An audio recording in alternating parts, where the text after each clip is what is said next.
Today we're going to talk about page 7 of your chapter 3 notes, and this is called Rationalizing a Denominator. And I've used this term with you before, so today I'm going to spend time explaining exactly what this means.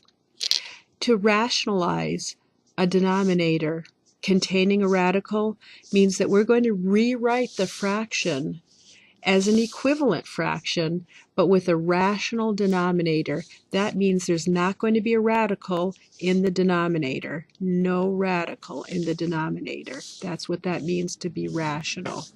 Radicals may appear as part of a fraction. It's fine to leave a radical in the numerator. However, it's just poor mathematical form, or the fraction is really not simplified correctly if you leave a radical in the denominator. Before we go on, let's keep in mind that it's always a valid operation to multiply something equivalent to the number 1. And the number 1 is going to be in many forms. Sometimes you make 1 equal to x over x, or the square root of x over the square root of x.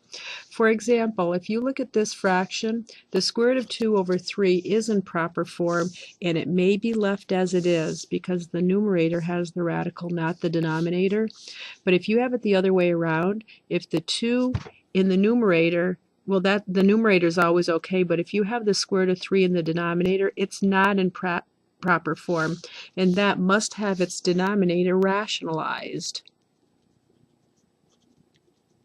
Rationalized means made rational, and a rational number is not a radical. What could we multiply the square root of 3 by so it would be no longer a radical? Well, if we multiply the square root of 3 by the square root of 3, we would get the square root of 9. Right? The square root of 3 times the square root of 3 is equal to the square root of 9. And the square root of 9 is just 3 without a radical. So what we're going to do is we're going to multiply this fraction here with a square root of 3 in its denominator, which is equivalent to 1. What fraction has a square root of 3 in its denominator? Here's a square root of 3 in the denominator that's equivalent to 1. Well, remember 1 is anything over itself, so the square root of 3 over the square root of 3, that's equal to 1, right? But what we're going to do is we're going to multiply this given fraction. This one is the given one. This fraction is equal to 1, and the given times the 1 is equal to the given. So when we multiply two fractions, remember we multiply the tops, 2 times the square root of 3. And when you multiply two radicals, you just multiply the insides. The square root of 3 times the square root of 3 is the square, well, I'll write that as the square root of 3 times the square root of 3, which is the square root of 9. Right, 3 times 3. And then what that is equal to is 2 times the square root of 3 all over the square root of 9, which is just 3. So this fraction is equivalent to this fraction. They are equivalent. They don't look alike, but they are equivalent. If you took your calculator out and you found out what 2 over the square root of 3 is, it's exactly equal to 2 square root of 3 all over 3. They are equal to each other. But this one has a rational denominator.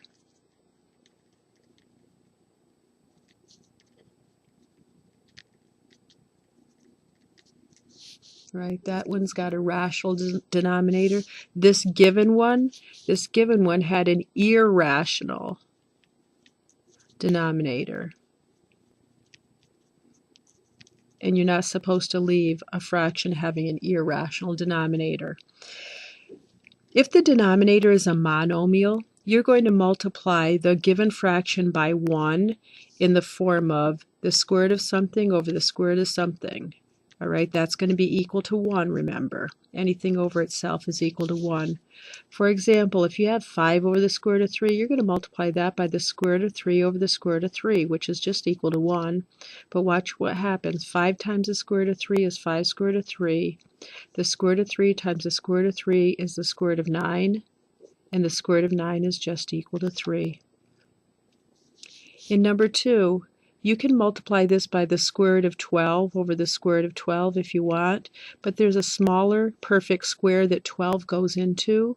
12 goes into 36 3 times. So if you multiply the top and bottom by the square root of 3, what you're going to get is 7 times the square root of 3 all over the square root of 12 times 3, which is 36. And the square root of 36 is just 6. So your final answer would be 7 square root of 3 all over 6 when you take that square root. And that's the end of that problem. The same thing applies with the square root of 8. If you wanted to multiply this by the square root of 8 over the square root of 8, you could. But 8 has a smaller perfect square that it'll go into evenly. It goes into 16 twice. So we're just multiply this by the square root of 2 over the square root of 2. So on number 3, the numerator is 2 times the square root of 5 times 2 is 10. And on the bottom, the square root of 8 times the square root of 2 is the square root of 8 times 2, 16. Well, the square root of 16 is just 4. So we have 2 square root of 10 all over 4. And a 2 on the outside reduces down with that 4 and becomes a 2. Remember, you can cancel that out. So this final answer is just the square root of 10 all over 2. And remember, you can't reduce what's underneath a radical with a denominator. So what would be a good idea is if you could try these next 3 problems on your own. 5 over square root of 2, what would you multiply that by in order to rationalize that denominator? 55 over the square root of 11, 2 square root of 3 over 7 square root of 15. What would you multiply that by in order to rationalize that denominator? I'm going to have you think about that for a minute and maybe try it on your own. It would be great if you could just shut the video off and try it on your own and then turn it back on again and see what I did. Okay, shut video off. I won't write that, but you can do that. All right, so hopefully now you turn the video back on. I hope so. Square root of 2 over the square root of 2. So we have 5 times the square root of 2, which is 5 square root of 2, all over the square root of 2 times the square root of 2 is the square root of 4, and the square root of 4 is just 2. So that would be that. This one you're going to multiply by the square root of 11 over the square root of 11. And what that gives you is 55 on the outside and the square root of 11 on the inside.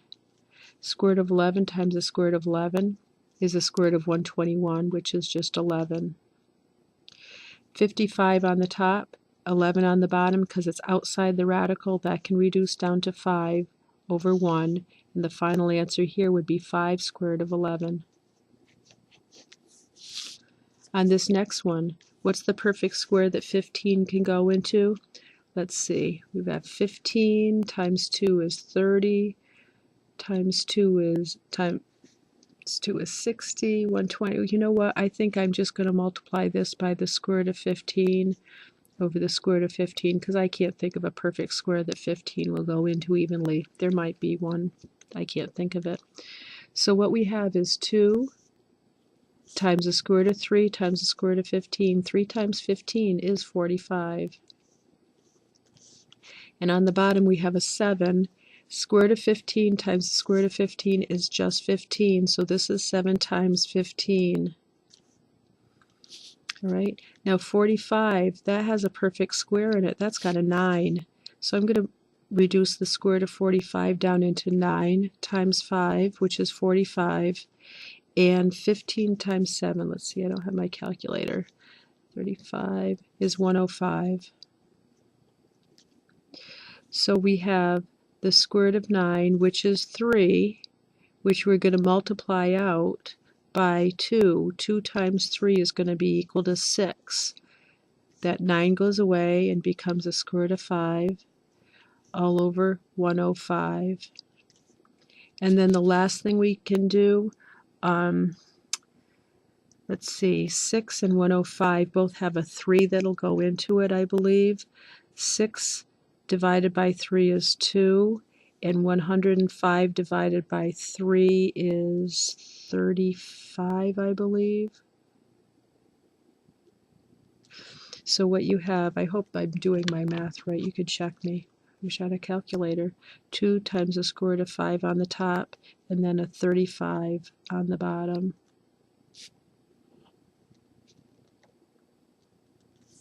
So that would be the end of that. Now this next part, sometimes the denominator is a binomial. Remember, a binomial has two terms. Two terms, binomial. And what you're going to do is you are going to have to get something called the conjugate of the denominator and divide it by, or multiply the fraction by the conjugate of the denominator over the conjugate of the denominator. Okay, so here's our vocabulary word of the day, the conjugate.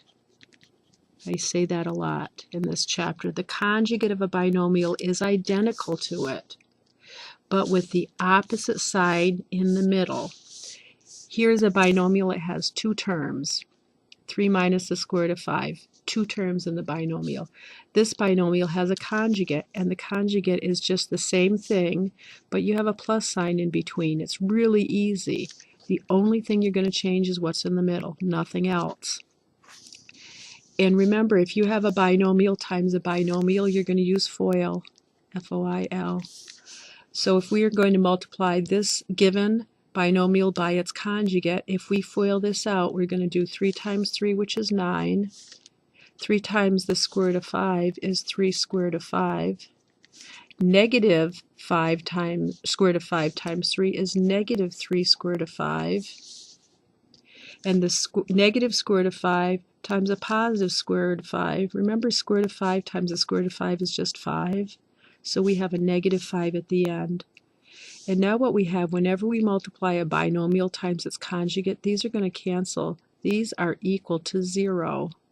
Always, when you multiply a binomial times its conjugate, the middle two will cancel out to 0.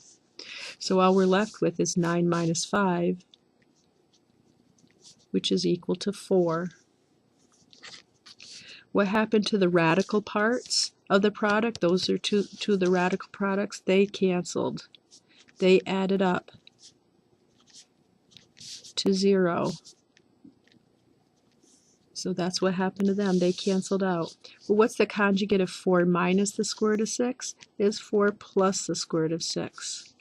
What's the square root of the conjugate of the square root of 10 plus 7? It's the square root of 10 minus 7. Now what we're going to do is we're going to rationalize these denominators by multiplying by 1 in the form of the conjugate of the denominator over the conjugate of the denominator. And what I mean by that is here's a binomial denominator because it's got two parts. This is binomial. So you're going to multiply this by the conjugate of the denominator, 2 minus the square root of 5, over 2 minus the square root of 5. What this becomes is 3 times 2 minus the square root of 5 all over 2 times 2 is 4. When you multiply the O, remember we can FOIL these if we want, F-O-I-L, but always when you FOIL conjugates, the O and the I will cancel, so you just have to do the F part, the first parts, 2 times 2, and the last part.